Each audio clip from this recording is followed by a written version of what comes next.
So let us begin with next question. A sheet of brass, sheet बोला है मतलब basically area है, area है तो फिर यहाँ पे बीटा कहीं ना कहीं मेंशन होगा, या तो फाइंड करना होगा या तो कुछ तो होगा, देखते हैं। A sheet of brass is 50 centimeter long and 8 centimeter broad. तो 50 सेंटीमीटर लॉन्ग लेंथ दिया है आपको, 50 आपको ब्रेड्थ दिया है 8, तो length into breadth you will get area at 0 degree Celsius. 0 degree Celsius मतलब आइस पॉइंट पे, तो A1 मिल जाएगा आपको।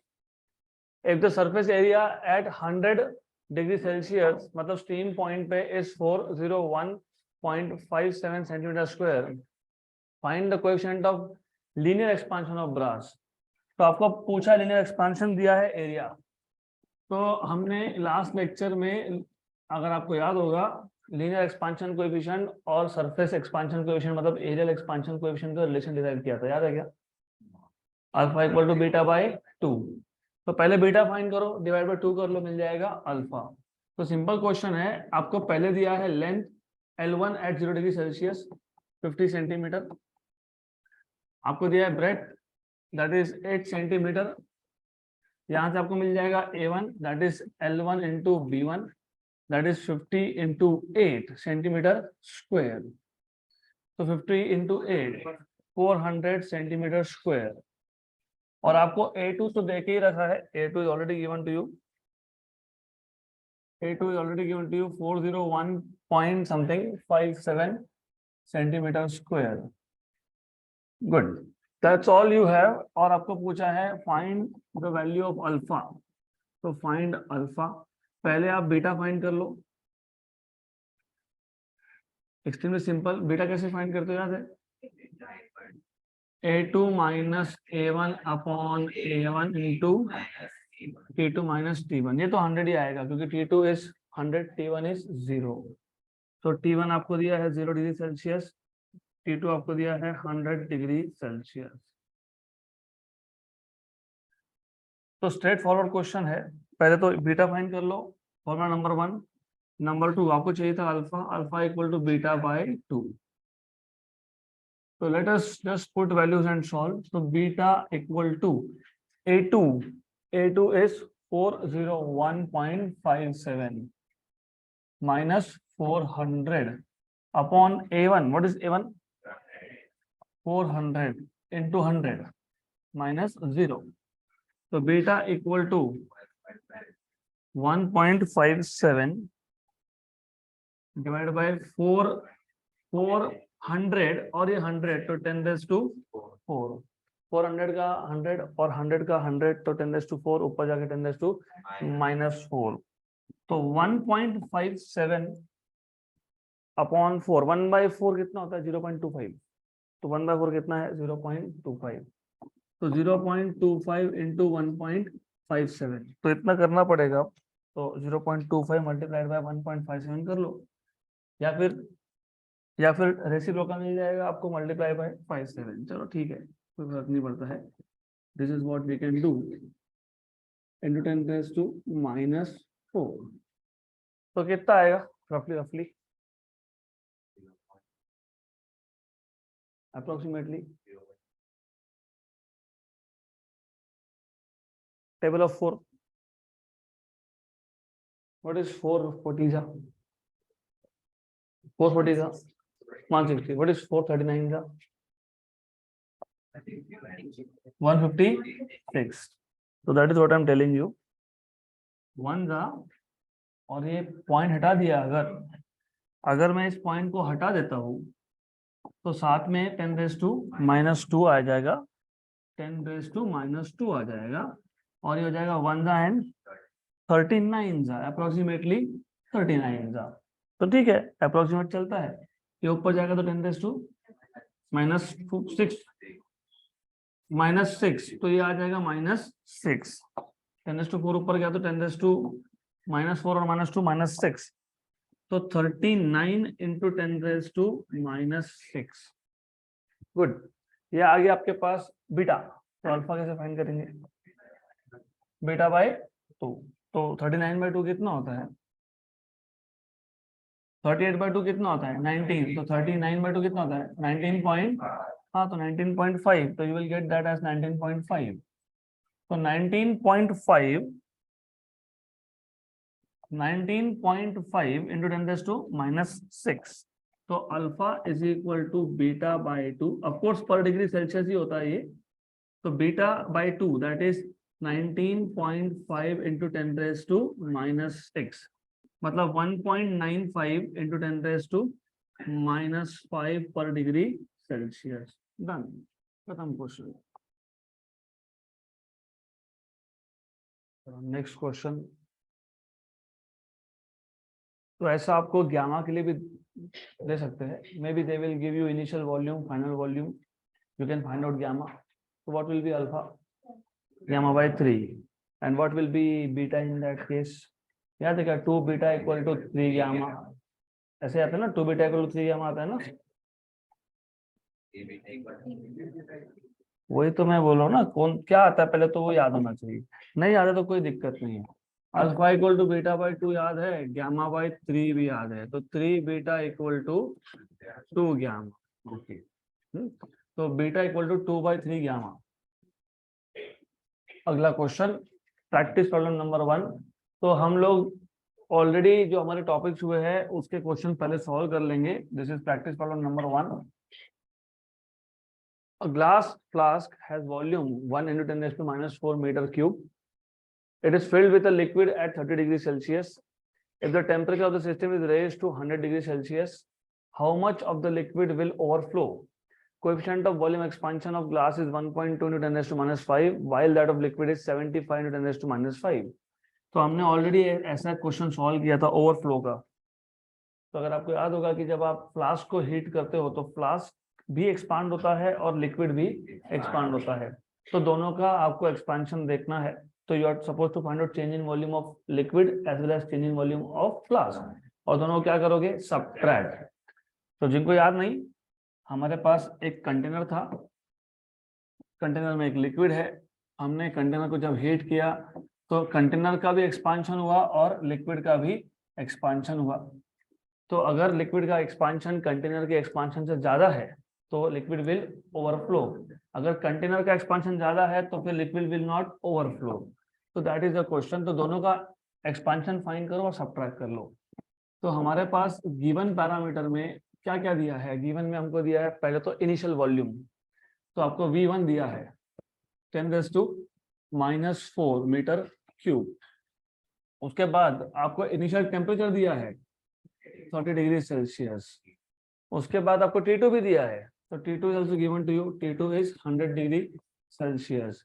And what else? Coefficient of volume expansion of glass. तो ग्लास का वॉल्यूम एक्सपेंशन कोएफिशिएंट दिया है 1.2 into 10⁻⁻5 per degree Celsius. And they also given you for liquid also. Liquid is 75 into 10⁻⁻5. यहीं से समझ में आ गया कि ओवरफ्लो होगा, क्योंकि इसका वॉल्यूम एक्सपेंशन कोएफिशिएंट बड़ा है, तो इसका ज्यादा है तो डेफिनेटली ओवरफ्लो होने ही वाला है। तो आपको याद है, याद होना चाहिए, क्या फाइंड करना है आपको? Change in volume of liquid minus change in volume of glass. ये इतना होगा ओवरफ्लो, जितना डिफरेंस होगा change in volume of liquid and glass में उतना ओवरफ्लो होगा। तो सिंपल, तो in this case formula delta V by V equal to gamma delta T। तो delta V equal to V gamma delta T, ये आ गया आपके पास फॉर्मूला। देन ओके, तो सिंपल पहले फाइंड कर लो। एक काम करेंगे, हमको पता है इनिशियल वॉल्यूम दोनों का सेम है, डेल्टा T भी दोनों का सेम है, तो दोनों का डेल्टा T सेम है, तो सिर्फ गामा अलग है। तो एक काम करते डायरेक्ट सबट्रैक्ट कर लेंगे। Delta V liquid minus delta V glass equal to V gamma L delta T minus V gamma G delta T। V delta T outside, V outside, अंदर क्या बचा? Gamma L minus gamma G into delta T। Initial volume कितना था? 10⁻⁻4। Very good, 10⁻⁻4। This is 75 -1.2 into 10⁻⁻⁵ into change in temperature is 100 minus 30, that is 70. So 10⁻⁻⁴ और -5 -9, 75 में से एक गया 74, 1.2 गया 73.8 इंटू 70, तो ये 0 भी इसको तो 10⁻⁸ हो जाएगा, तो 73.8 इंटू 7, 73.8 इंटू 7, 51.66, 5166 आना चाहिए, 8 है ना आखिरी में, 8 7 56 बराबर है, तो 738 मतलब 73.8 इंटू 7 बराबर है 516.6, तो 516.6 into 10⁻⁻8 metre cube, this much amount of liquid will overflow. देखिए आंसर करेक्ट है, यही है।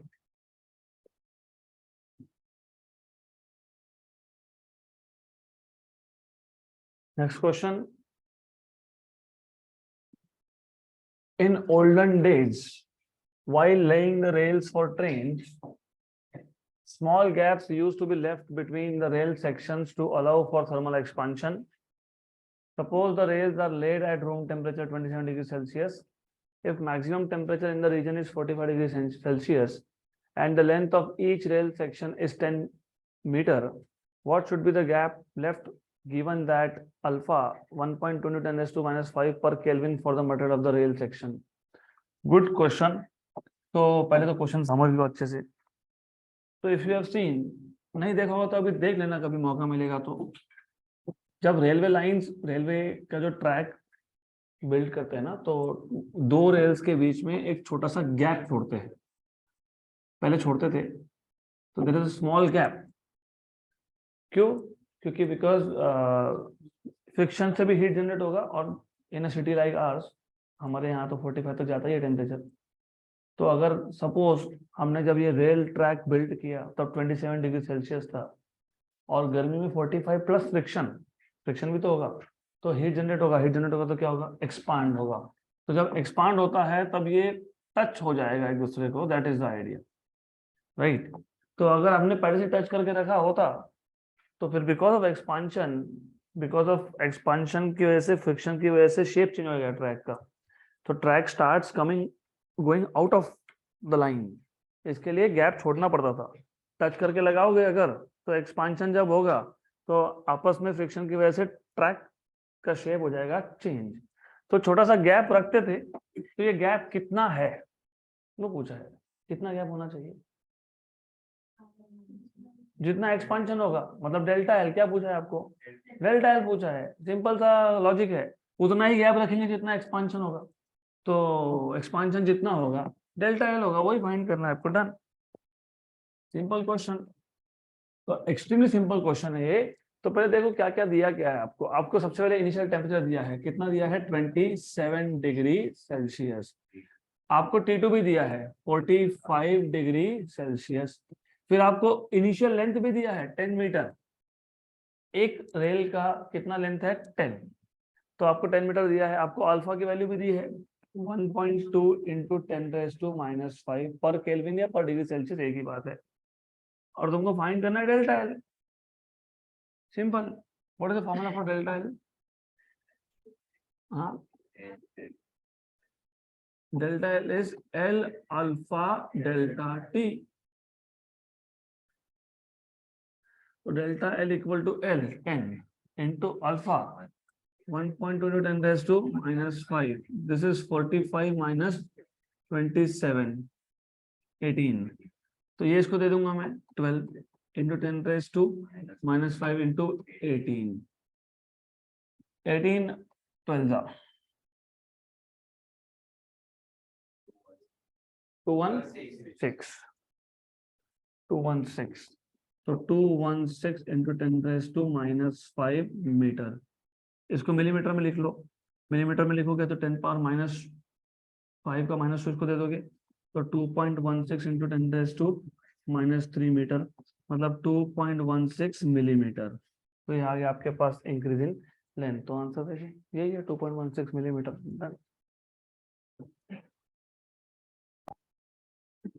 Next question,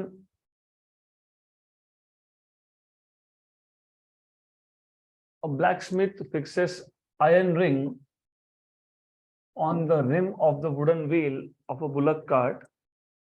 The diameter of wooden rim and the iron ring are 1.5 meter and 1.47 meter respectively at room temperature of 27 degrees Celsius.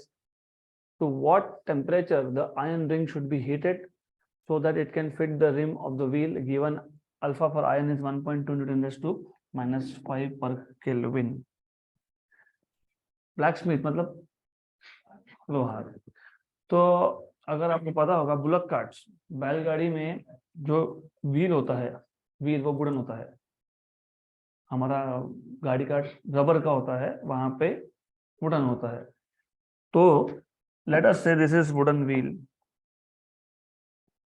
ये wooden wheel है, इसके अंदर एक iron का रिंग है और आयरन के रिंग को वुडन व्हील के साथ परफेक्टली फिक्स करना है। तो जो आयरन का रिंग है, ये रिंग, इसका आपको डायामीटर दिया है, कितना डायामीटर दिया है? 1.47। तो डेफिनेटली इसका डायामीटर थोड़ा कम है, मतलब परफेक्टली ये फिट नहीं होगा इसमें। तो फिट कैसे करते हैं, क्या करते हैं? ऑफ कोर्स ये जो बाहर का रिंग है, बाहर का रिंग, रिम, रिम, तो जो रिम है, रिम, रिम मतलब बाउंड्री, उसका डायमीटर कितना है? 1.5। रिंग का कितना है? 1.47। तो गैप है, गैप दिख रहा है, गैप, यस। फिर क्या करते हैं? ऐसा इसको अंदर लगाते हैं और हीट करते हैं। हीट करने से क्या होगा? एक्सपांड, और वो बाहर का जो रिम है वो रिम के साथ हो जाएगा फिट। तो this is how they used to fix it earlier. अभी तो नहीं होता है वैसा। तो ऐसा एक्सपांशन करने के बाद ये फिट हो जाएगा। तो आपको ये पूछा है कि temperature, to what temperature the iron ring should be heated, what is the final temperature? T2, क्योंकि T1 तो दिया है आपको। सिंपल क्वेश्चन है, यहाँ पे भी एक्सपांशन ही है। तो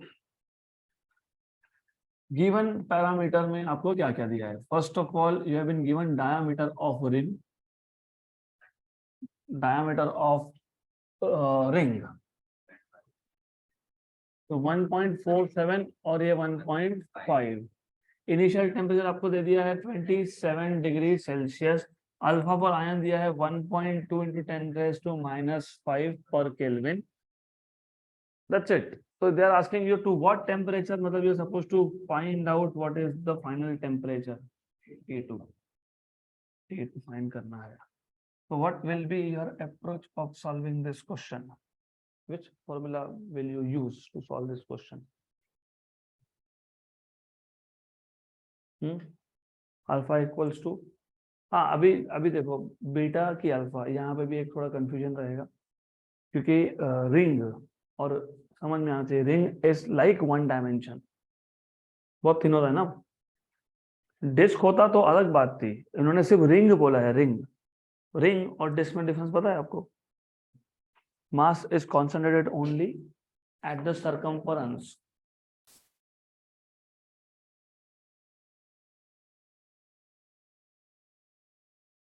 ये है रिंग, तो मास कहाँ है? सिर्फ सर्कमफरेंस पे। डिस्क होगा तो मास हर जगह पे होगा, तो उस केस में सरफेस एरिया का एक्सपांशन होगा। यहाँ पे किसका एक्सपांशन होगा? सर्कमफरेंस का। सर्कमफरेंस का डायमेंशन क्या होता है? L⁻⁴ तो अल्फा यूज करोगे कि बीटा यूज करोगे? अल्फा। नहीं आया आंसर तो देखेंगे, आइडियली तो अल्फा से आंसर आ जाना चाहिए। तो formula is very simple, alpha equal to, बताओ,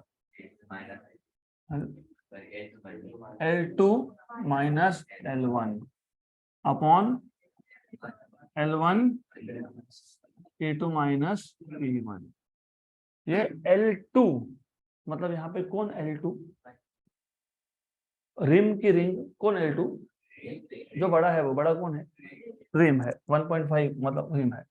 तो this is equal to diameter of rim minus diameter of ring upon diameter of ring, और जो एक्सपांड होता है ना, तो वो नीचे लिखते हैं। कौन एक्सपांड होता है? रिंग। रिम नहीं, रिम वुडन है, उसको जलाओगे तो जल जाएगा वो, खत्म, राइट।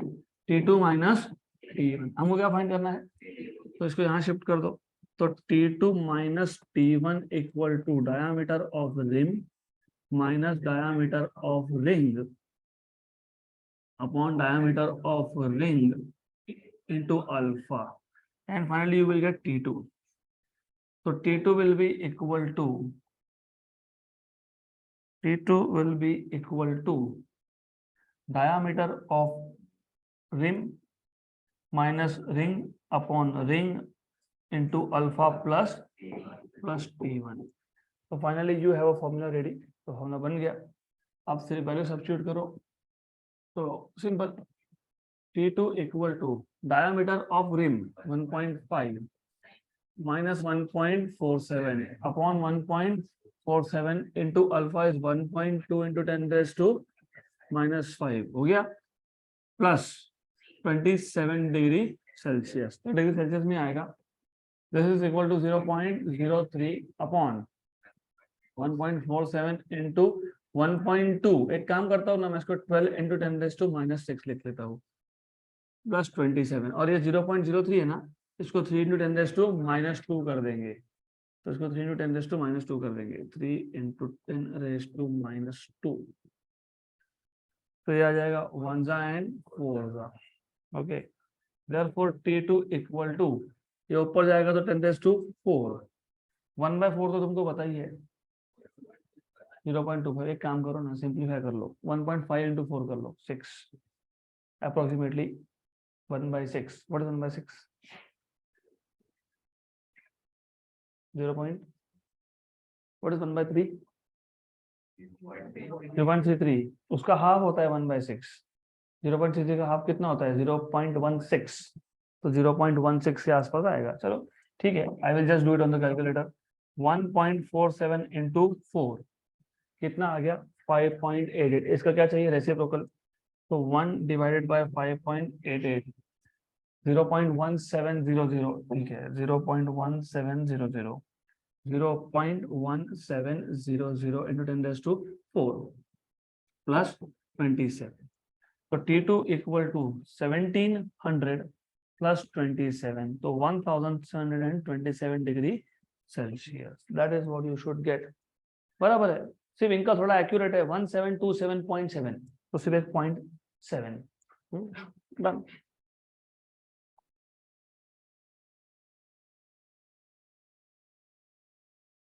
Next question.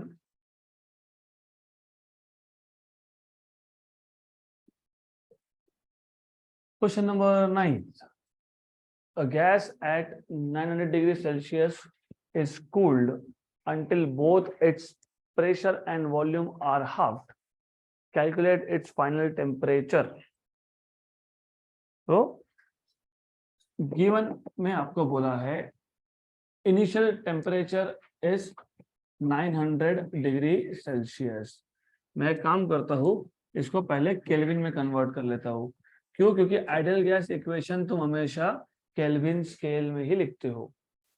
तो प्लस 273 याद होगा, kelvin scale temperature degree Celsius plus 273.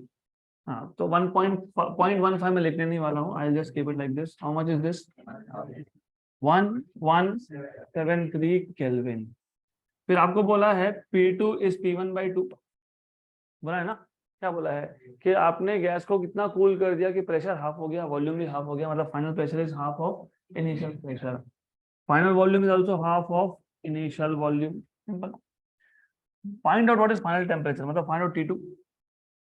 Find out what is T2. तो फॉर्मूला कौन सा यूज होगा? PV equal to nRT. तो PV equal to nRT. N और R होता है कांस्टेंट, तो PV is proportional to T. So therefore simple, T2/T1 equal to P2V2 upon T1V1. तो हो गया T2 equal to P2/P1 V2/V1 into T1. P2/P1 is half. V2/V1 is also half. तो half और half, और ये 1173, मतलब 1173/4. तो जो भी आएगा So let us see what is the answer. 117354 290 के आसपास कुछ तो आना चाहिए. 1173 divided by 4 293.25 293.25 केल्विन. और अगर डिग्री सेल्सियस में करोगे तो -273 बराबर है. ठीक है, करेक्ट है. आंसर क्या दिया है? 293.29 दिया है, हमारा 25 आया. ठीक है. So let us begin with next topic, that is specific heat capacity. Important topic है और आपने केमिस्ट्री में भी ऑलरेडी सुना होगा. Specific heat capacity. What is specific heat capacity? सुना है क्या specific heat capacity? Yes. What is specific heat capacity? और ये आपके डे टू डे लाइफ से बहुत ज्यादा कनेक्टेड है. What is specific heat capacity? तो मैं एक रैंडम एग्जांपल से स्टार्ट करता हूँ. Let us start from some real life example. हम जब खाना बनाते हैं तो उसमें बहुत सारे इंग्रेडिएंट्स होते हैं. Tomato, onion, etcetera etcetera, potato, right. सबसे ज्यादा गर्म अगर कुछ लगता है खाने में, दैट इज टोमेटो. हमने तो सबको एक ही बर्तन में रखा था, same amount of heat supply किया था, लेकिन सबसे ज्यादा गर्म अपने को क्या लगता है? टोमेटो. मतलब for a given amount of heat maximum increase in temperature is of tomato. इसको बोलते हो specific heat capacity, simple language में. अभी साइंस की लैंग्वेज में लिखेंगे हम लोग. तो व्हाट हैपेंस इज, हमको अगर किसी भी सब्सटेंस का टेम्परेचर 1 डिग्री सेल्सियस या 1 केल्विन से बढ़ाना है. Why I am saying 1 kelvin? क्योंकि स्केलिंग सेम है. डिग्री सेल्सियस पे और केल्विन स्केल में स्केलिंग सेम है. 1 डिग्री सेल्सियस चेंज मतलब 1 केल्विन का change. For example, what is 0 degree Celsius? 273 kelvin. What is 1 degree Celsius? 274 kelvin. 2 degree Celsius is 275 kelvin. तो अगर हमको किसी भी सब्सटेंस का टेम्परेचर 1 डिग्री से बढ़ाना है या 1 केल्विन से बढ़ाना है तो हमको हीट सप्लाई करना पड़ेगा. Amount of heat required to raise the temperature of substance by 1 degree Celsius और 1 kelvin is called as specific heat capacity. Simple language में, the amount of heat required to raise the temperature of a substance by 1 degree Celsius or 1 Kelvin is called as specific heat capacity. तो specific heat capacity मतलब amount of heat है required to raise the temperature of a substance by 1 degree Celsius or 1 Kelvin. मैंने अभी तक यहाँ पे 1 kilogram या फिर 1 मोल नहीं बोला, क्योंकि मैं ऐसे ही बोल सकता हूँ ना. मैंने बोला कि 1 डिग्री से बढ़ाना है, और तो क्वांटिटी मैंने डिफाइन नहीं किया. अगर मैं 1 kg सब्सटेंस लेता हूँ और मैं अगर 1 मोल ऑफ सब्सटेंस लेता हूं तो दोनों को टेम्परेचर 1 डिग्री बढ़ाने के लिए amount of heat will be different, right. तो वो हम बाद में देखेंगे. सिर्फ बेसिक आइडिया याद रखना, the amount of heat required to raise the temperature of substance, quantity की मैं बात नहीं कर रहा हूं फिलहाल, बाय 1 डिग्री सेल्सियस और 1 kelvin is known as specific heat capacity. The amount of heat required और क्या बताता हूं, टू इंक्रीज द टेम्परेचर. अभी देखो, इंक्रीज या डिक्रीज. अगर इंक्रीज करना है तो हीट सप्लाई करना पड़ेगा, डिक्रीज करना है तो हीट रिलीज होगा. तो अमाउंट ऑफ हीट रिक्वायर्ड और रिलीज टू इंक्रीज और डिक्रीज मतलब to change the temperature of a substance, to change the temperature of a substance by 1 degree Celsius or 1 Kelvin is known as specific heat capacity.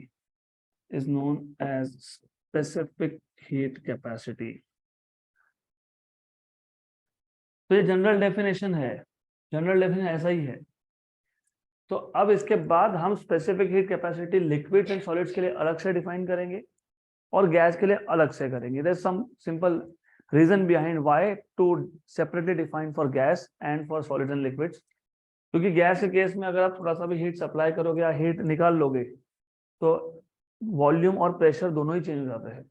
याद है क्या, गेलुजैक्स law और Charles law?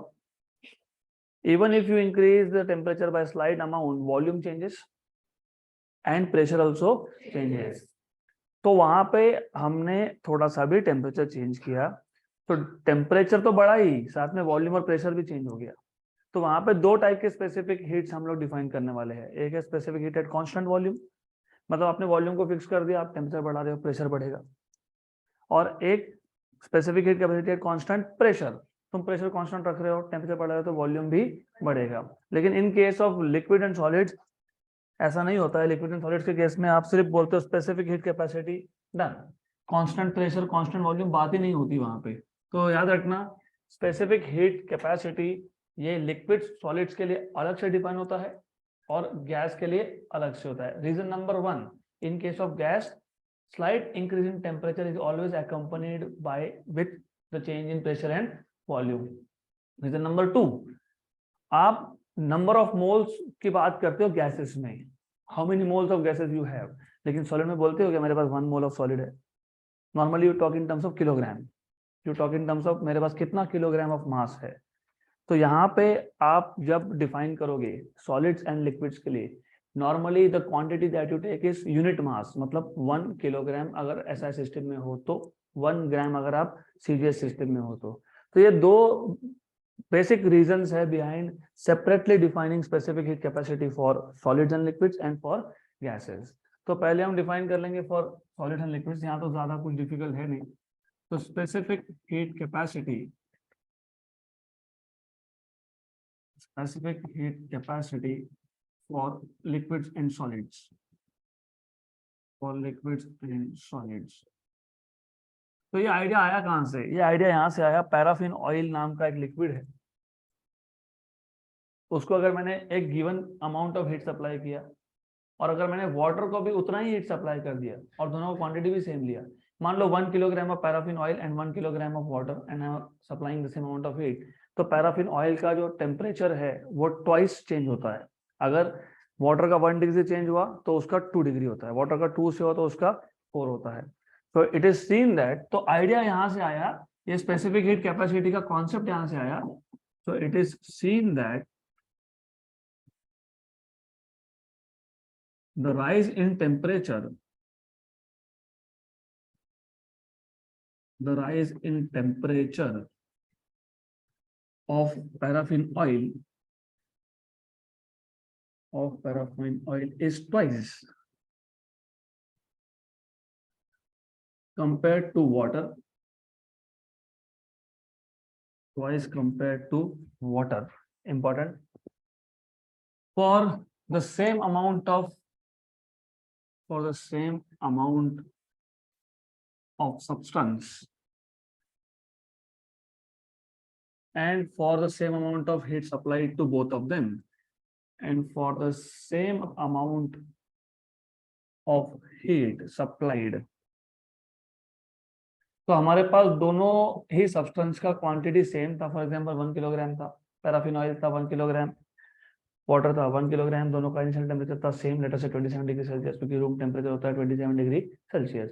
दोनों को मैंने heat भी सेम सप्लाई किया, लेकिन पैराफिन ऑयल का डबल इंक्रीज इन टेम्परेचर हो गया। फॉर एग्जाम्पल 27 का वाटर पहुंच गया 30 पे, तो चेंज इन टेम्परेचर इज 3, और पैराफिन का हो गया 33, change in temperature is 6। Amount heat supplied is same, amount of heat supplied and amount of substance is also same, even then the change in temperature is more for paraffin। इसका मतलब ये है the change in temperature for a given amount of heat supplied depends on the nature depends on the type of substance। So it means that the rise in temperature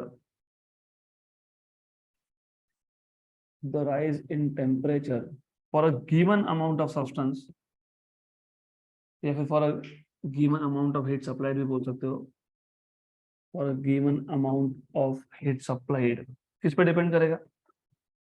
nature। supplied depends on the nature of material, on the nature of material। इसके लिए हमको specific heat capacity define करना पड़ गया, तो अभी define कर लेते हैं स्पेसिफिक हीट कैपेसिटी। देखो अब दो तीन तरीके से लिखते हैं इसको, अलग अलग बुक में अलग अलग तरीका होता है लिखने का। किसी बुक में बोलेंगे the amount of heat required to raise the temperature of unit mass of substance by 1 degree Celsius और 1 kelvin is defined as specific heat capacity.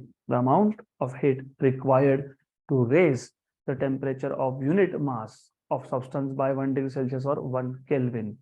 किसी बुक में लिखेंगे the amount of heat released to lower the temperature of a unit mass of substance by 1 degree Celsius or 1 Kelvin. किसी में लिखेंगे the amount of heat required or released to change the temperature of unit mass of substance by 1 degree Celsius. लेकिन ideally specific heat capacity normally हम increase in temperature के लिए define करते हैं normally, right. तो डू नॉट गेट कंफ्यूज्ड। आपको अगर लिखना है amount of heat supplied to increase the temperature by 1 degree Celsius, okay. सिर्फ एनर्जी सप्लाई कर रहे हो, टेम्परेचर इंक्रीज कर रहे हो, that is also fine. The amount of heat supplied और required, amount of heat required or released, required to increase, released to decrease, मतलब to change the temperature of unit mass। ये सबसे बड़ा difference है, unit mass of substance. क्योंकि जब gas की बात करोगे, अभी करेंगे हम थोड़ी देर में, तो इन case of gas specific heat at constant pressure constant volume तो होगा ही डिफाइन, लेकिन वहां पे दो टाइप के स्पेसिफिक हीट डिफाइन करते हो। एक होता है प्रिंसिपल स्पेसिफिक हीट। देखो आइडिया ये है, मैं बताऊं आपको, ट्री डायग्राम ड्रॉ करके दूंगा मैं। मेरे पास 1 किलोग्राम गैस है, मैं उसको हीट सप्लाई कर रहा हूँ to increase the temperature by 1 degree Celsius. तो 1 किलोग्राम गैस का टेम्परेचर 1 डिग्री से बढ़ाने के लिए जो भी हीट लगेगा उसको बोलोगे प्रिंसिपल स्पेसिफिक हीट। अब मैंने 1 किलोग्राम की जगह लिया 1 मोल ऑफ गैस, तो अब मैं 1 मोल ऑफ गैस का टेम्परेचर बढ़ा रहा हूँ by 1 degree Celsius. The amount of heat required will be called as molar specific heat. ये प्रिंसिपल स्पेसिफिक हीट और वहां पे मोलार स्पेसिफिक। दोनों ही केसेस में एक बार आप वॉल्यूम कांस्टेंट रखोगे तो बोलोगे principal specific heat at constant volume, और वहां बोलोगे molar specific heat at constant volume. एक बार आप प्रेशर कांस्टेंट रखोगे तो बोलोगे principal specific heat at constant pressure and molar specific heat at constant pressure. तो ये बेसिक डिफरेंस है। सॉलिड्स एंड लिक्विड के केस में हम 1 मोल लेते ही नहीं है, इसलिए यहाँ पे प्रिंसिपल या मोलार ऐसा वर्ड यूज नहीं होता है। कहीं पे भी यूज हुआ क्या प्रिंसिपल मोलार? नहीं, सिर्फ क्या बोला हमने, specific heat capacity for liquids and solid. तो हम यहाँ पे लेते ही यूनिट मास है, 1 किलोग्राम मास लेते हैं और उसका टेम्परेचर बढ़ाते हैं 1 डिग्री से या डिक्रीज करते हैं। अमाउंट ऑफ हीट रिक्वायर्ड और release to change the temperature of unit mass of substance by 1 degree Celsius और 1 kelvin is known as specific heat capacity, known as specific heat capacity।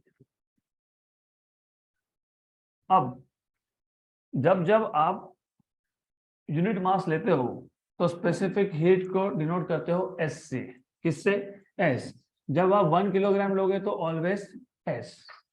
तो by definition है amount of heat supplied मतलब delta Q to increase the temperature of unit mass मतलब divide by mass. क्योंकि हमारे पास अगर unit mass नहीं होगा, 10 kilogram होगा, मेरे को कितने के लिए चाहिए था 1, तो मैं डिवाइड क्या करूंगा 10। तो मास कहाँ गया? डिनोमिनेटर में। हमको टेम्परेचर कितने से बढ़ाना है? 1 डिग्री। मान लो 50 डिग्री से बढ़ गया, तो डिफाइन करने के लिए तो तुमको कितना बढ़ाना था, लेकिन बढ़ कितने से गया, तो डिवाइड बाय क्या करोगे 50, मतलब divide by delta T, divide by delta T. तो ये डेफिनेशन है S equal to delta Q upon m delta T. Specific heat is the amount of heat required to raise the temperature of unit mass of gas by 1 degree Celsius। तो सिर्फ divide क्यों किया, ये logic है थोड़ा सा। Ideally क्या था? आइडियली था specific heat equal to heat supplied, ये था actual definition.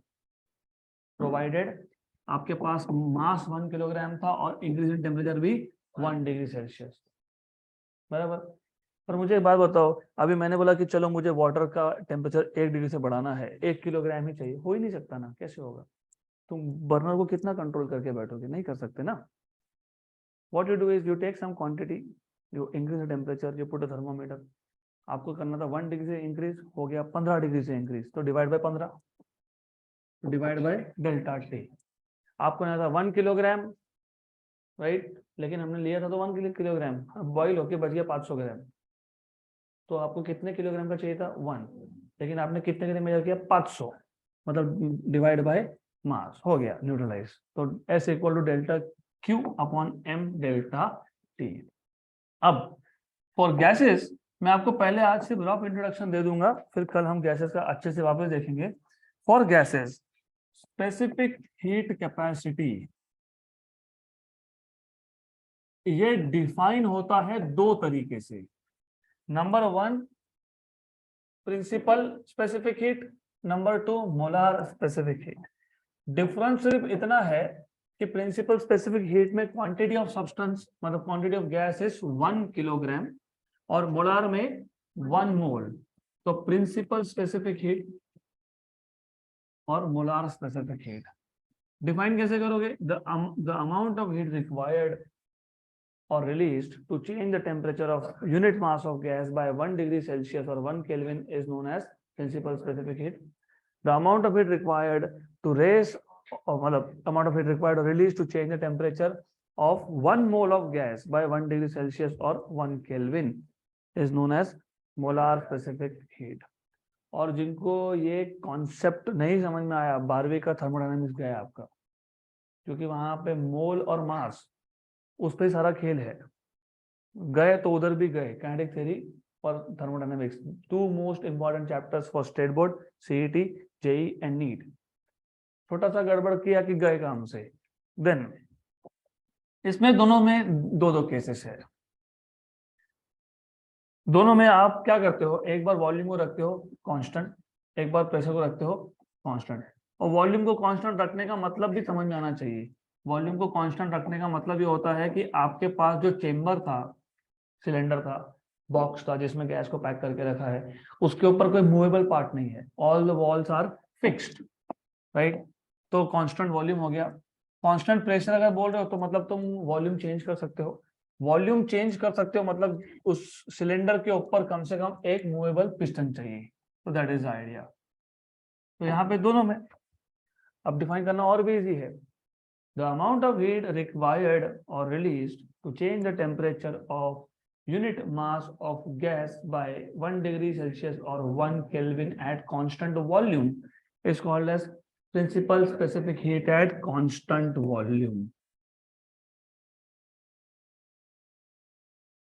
The amount of heat required or released to change the temperature of unit mass of gas by 1 degree Celsius or 1 Kelvin at constant pressure is known as principal specific heat at constant pressure. बाकी तुमने जहां जहां पे unit mass बोला है वहां वहां पे अगर आप 1 मोल बोल देते हो तो वही बन जाता है molar specific heat at constant volume and molar specific heat at constant pressure. Clear? तो डेफिनेशन मैं बिल्कुल लिख के दूंगा नहीं, नोट्स आपको कल मिल जाएंगे, they are ready but tomorrow will get. तो सिर्फ एक बार very quickly, can you tell me what is specific heat capacity in general? Amount of heat required or released to change the temperature of some substance 1 degree Celsius or 1 Kelvin. How do you define specific heat capacity for liquids and solids? Amount of heat required or released to change the temperature of unit mass of substance by 1 degree Celsius or 1 Kelvin. बराबर। For gas, gas के case में अब आपके पास दो definitions है, एक principal एक molar. For principal,